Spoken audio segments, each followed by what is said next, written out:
ఓం సమర్థ సద్గురు శ్రీ సాయినాథాయ నమ. శ్రీ సాయి సచ్చరిత్రము 13వ అధ్యాయము. మాయ యొక్క అనంతశక్తి. భీమాజీ పాటిల్, బాలా గణపతి షింపి, బాపుసాహెబ్ బూటి, ఆళంది స్వామి, కాకా మహాజని, హార్దా నివాసి దత్తోపంతు, ఇంకొక 3 వ్యాధులు. మాయ యొక్క అనంతశక్తి. బాబా మాటలు క్లుప్తముగను, భావగర్భితముగను, అర్థపూర్ణముగాను, శక్తివంతముగను, సమతూకముతోనూ ఉండెడివి. వారు ఎప్పుడూ తృప్తిగా నిశ్చింతగా ఉండువారు. బాబా ఇట్లనిరి: నేను పకీరునైనప్పటికీ ఇల్లు వాకిలి భార్యాబిడ్డలు తదితర బాధరాబందీలు ఏవీ లేకుండా ఎక్కడికి కదలక ఒకే చోట కూర్చున్నప్పటికీను తప్పించుకొనలేని మాయ నన్నును బాధించుచున్నది. నేను నన్ను మరిచినను ఆమెను మరువలేకున్నాను. ఎల్లప్పుడూ ఆమె నన్ను ఆవరించుచున్నది. హరి యొక్క ఆ ఆదిమాయ బ్రహ్మాదుల్ని చీకాకుపరుచుచుండగా నా వంటి దుర్బలుడైన పకీరును అనగా ఎంత? హరి ప్రసన్నుడైనప్పుడే ఆ మాయ నుండి తప్పించుకొనుట సాధ్యం.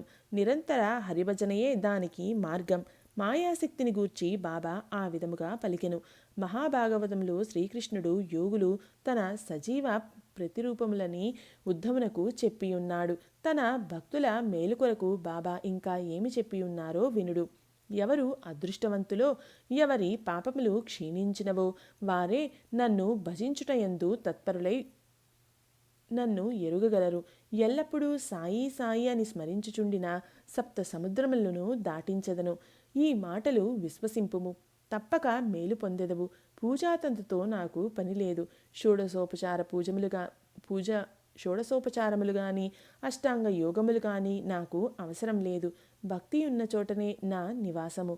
ఇక తమకు పూర్తిగా శరణాగతులైన వారి క్షేమము కొరకు బాబా ఏమి చేసెనో వినుడు. భీమాజీ పాటిల్.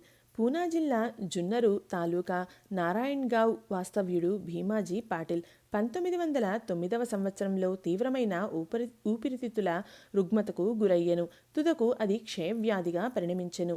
అన్ని రకముల ఔషధములను వాడెను, కానీ ప్రయోజనము లేకుండెను. ఇక ఆశలన్నీయూ వదులుకొని, ఓ భగవంతుడా, ఇక నీవే నా దిక్కు, నన్ను కాపాడు అని ప్రార్థించెను. మన పరిస్థితులు బాగుండునంత వరకు మనము భగవంతుని తలచము అను సంగతి అందరికీ తెలిసిందే. కష్టము మనలను ఆవరించినప్పుడు మనము భగవంతుని జ్ఞప్తికి తెచ్చుకొనేదము. అట్లనే భీమాజీ కూడా భగవంతుని స్మరించెను. ఆ తర్వాత తన అనారోగ్య విషయమై బాబా భక్తులకు నానాసాహెబ్ చాందోర్కర్తో సలహా చేయవలనన్న ఆలోచన కలిగెను. వెంటనే తన జబ్బు యొక్క వివరములన్నీ తెలుపుచూ ఆయన ఒక లేఖ రాసి అతన్ని అభిప్రాయం అడిగెను. బాబా పాదములపై పడి బాబాను శరణు వేడుకొనుట యొక్కటే ఆరోగ్యమునకు సాధనమని నానాసాహెబ్ చాందోర్కర్ జవాబు రాసెను. అతడు నానాసాహెబ్ సలహాపై ఆధారపడి షిరిడీకి పోవుటకు ఏర్పాట్లన్నీ చేసుకొనెను. అతన్ని షిరిడీకి తెచ్చి మసీదులో ఉన్న బాబా ముందు కూర్చోబెట్టిరి. నానాసాహెబ్ శ్యామ కూడా అచ్చటనే ఉండిరి. ఆ జబ్బు వాని గత జన్మలోని పాపకర్మల ఫలితమని, అతని విషయంలో తాను జోక్యము చేసుకొనదలుచుట లేదనియూ బాబా చెప్పెను. కానీ రోగి తనకు వేరే దిక్కు లేదనియూ, అందుచే చివరకు వారి పాదములను ఆశ్రయించదననియూ మొరపెట్టుకొని వారి కటాక్షమునకై వేడుకొనెను. అతని ప్రార్థనకు బాబా హృదయము కరిగెను. అప్పుడు బాబా అతనితో ఇట్లనిరి: ఊరడిల్లుము, నీ ఆతురతను పారద్రోలుము, నీ కష్టములు గట్టెక్కినవి. ఎంతటి పీడా బాధలు ఉన్నవారైనను ఎప్పుడైతే ఈ మసీదు మెట్లు ఎక్కుదురో వారి కష్టములన్నీ నిష్క్రమించి సంతోషమునకు దారితీయును. ఇచటి పకీరు మిక్కిలి దయార్థ హృదయుడు, వారి రోగమును తప్పక బాగు చెయ్యును. ఈ పకీరు అందరినీ ప్రేమతోనూ దయతోనూ కాపాడును.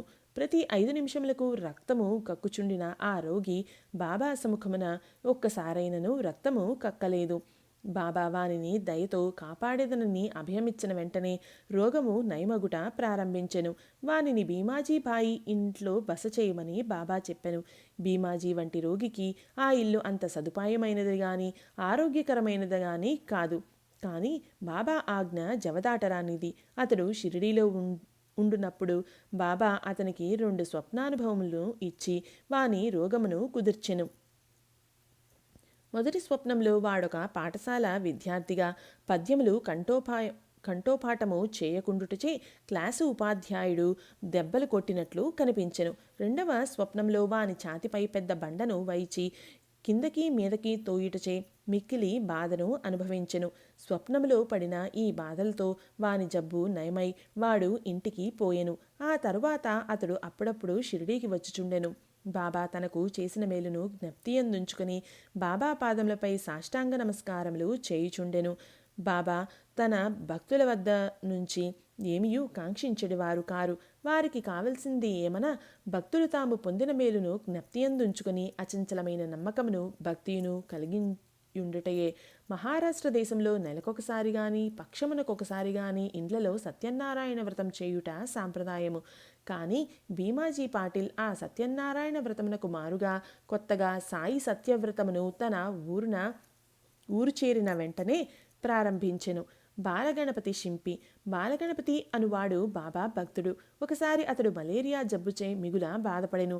అన్ని రకముల ఔషధములు కాషాయములు పుచ్చుకొనెను. కానీ నిష్ప్రయోజనమయ్యెను.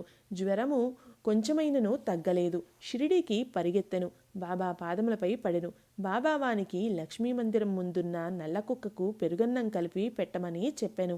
ఈ వింత రోగ నివారణోపాయము ఎట్లు నెరవేర్చవలనో బాబాకు తెలియకుండెను. ఇంటికి పోగా అచట అన్నము పెరుగు సిద్ధముగా ఉండుట చూచెను. రెంటినీ కలిపి లక్ష్మీ మందిరం వద్దకు తెచ్చెను. అచట ఒక నల్లని కుక్క తోక ఆడించుకొనుచు కనిపించెను. పెరుగన్నము కుక్క ముందర పెట్టెను. కుక్క దానిని తినెను. అంతటితో బాలాగణపతి మలేరియా జబ్బు శాశ్వతంగా పోయెను. బాపూసాహెబ్ బూటి. ఒకానొకప్పుడు బాపూసాహెబ్ బూటి జిగట విరోచనములతోనూ వమనములతోనూ బాధపడుచుండెను. అతని అలమారు నిండా మంచి మంచి మందులు ఉండెను. కానీ అవేవియూ గుణం ఇవ్వలేదు. విరేచనముల వల్లనూ వమనముల వల్లనూ బాపూసాహెబ్ బాగా నీరసించెను. అందుచే బాబా దర్శనమునకై మసీదుకు కూడా పోలేకుండెను. బాబా అతన్ని మసీదుకు రమ్మని కబురు పంపి అతడు రాగానే తన ముందు కూర్చుండబెట్టుకొని తమ చూపుడు వేలాడించుచు జాగ్రత్త, నీవిక విరేచనము చేయకూడదు, వమనము కూడా ఆగవలను అనెను. బాబా మాటల సత్తువ కనుడు. వెంటనే ఆ 2 వ్యాధులు పారిపోయెను. బూటీ జబ్బు కుదిరెను. ఇంకొకప్పుడు బూటీకి కలరా సోకెను. తీవ్రమైన దప్పికతో బాధపడుచుండెను. డాక్టర్ పిళ్ళే అను వైద్యుడు అన్ని ఔషధములను ప్రయత్నించెను. కానీ రోగము కుదరలేదు. బాపూసాహెబ్ అప్పుడు బాబా వద్దకు వెళ్ళి ఏ ఔషధము పుచ్చుకొన్నచో తన దాహం పోయి జబ్బు కుదురునని సలహా అడిగెను. బాదం పప్పు పిస్తా అక్రోట్ నానబెట్టి పాలు చక్కెరలో ఉడికించి పుచ్చుకొనినచో రోగము కుదురునని బాబా చెప్పెను. ఇది జబ్బును మరింత హెచ్చించునని ఏ డాక్టర్ అయినను చెప్పును. కానీ బాపూసాహెబ్ బాబా ఆజ్ఞను శిరసావహించెను. పాలతో తయారు చేసి దానిని సేవించెను. విచిత్రముగా రోగము వెంటనే కుదిరెను. ఆళంది స్వామి. ఆళంది నుండి ఒక సన్యాసి బాబా దర్శనమునకై షిరిడీ వచ్చెను. అతనికి చెవిపోటు ఎక్కువగా ఉండి నిద్ర పట్టకుండెను. శస్త్రచికిత్స కూడా చేయించుకునెను. కానీ వ్యాధి నయము కాలేదు. బాధ ఎక్కువగా ఉండెను. ఏమి చేయుటకు తోచకుండెను.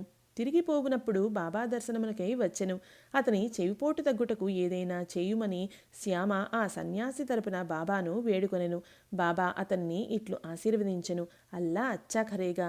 ఆ సన్యాసి పూనా చేరి 1 వారం రోజుల పిమ్మట షిరిడీకి ఉత్తరం రాసెను. ఆ ఉత్తరంలో తన చెవిపోటు తగ్గిననియు కానీ ఇంకనూ వాపు తగ్గలేదనియూ రాసెను. వాపు పోగొట్టుకొనుటకై శస్త్రచికిత్స చేయించుకొనవలనని బొంబాయి వెళ్ళెను. డాక్టర్లు చెవి పరీక్ష చేసి శస్త్రచికిత్స అవసరం లేదని చెప్పిరి. బాబా వాక్కుకున్న శక్తి అంత అద్భుతమైనది. కాకా మహాజని అను ఇంకొక భక్తుడు కలడు. అతడు నీళ్ల విరోచనములతో బాధపడుచుండెను. బాబా సేవకు ఆటంకం లేకుండునట్లు ఒక చెంబు నిండా నీళ్లు పోసుకుని దానిని మసీదులో ఒక మూల పెట్టుకొనెను. అవసరం వచ్చినప్పుడల్లా పోవుచుండెను.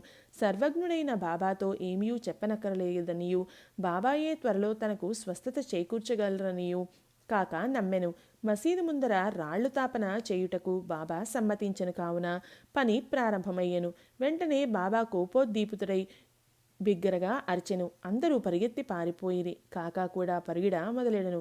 కానీ బాబా అతన్ని పట్టుకుని అచట కూర్చుండబెట్టెను. ఈ సందడిలో ఎవరో వేరుశనగపప్పుతో చిన్న సంచిని అచట విడిచి పారిపోయిరి. బాబా ఒక పిడికెడు శనగపప్పు తీసి చేతులతో నలిపి పొట్టును వదవేచి శుభ్రమైన పప్పును కాకాకు ఇచ్చి తినమనెను. తిట్టుట, శుభ్రపరచుట, తినుట ఒకేసారి జరుగుచుండెను. బాబా కొంత పప్పును తినెను. సంచి ఉత్తది కాగానే నీళ్లు తీసుకుని రమ్మని బాబా కాకాను ఆజ్ఞాపించెను. కాకా కుండతో నీళ్లు తెచ్చెను. బాబా కొన్ని నీళ్లు తాగి కాకాను కూడా తాగమనెను. అప్పుడు బాబా ఇట్లనెను, నీ నీళ్ల విరోచనములు ఆగిపోయినవి. ఇప్పుడు నీవు రాళ్ల తాపన చేయు పనిని చూచుకునవచ్చును. అంతలో పారిపోయిన వారందరూ తిరిగి మసీదు చేరిరి. పని ప్రారంభింపబడెను. విరేచనములు ఆగిపోవుటచే కాకా కూడా వారితో కలిసెను. నీళ్ల విరోచనములకు వేరుశనగపప్పు ఔషధమా?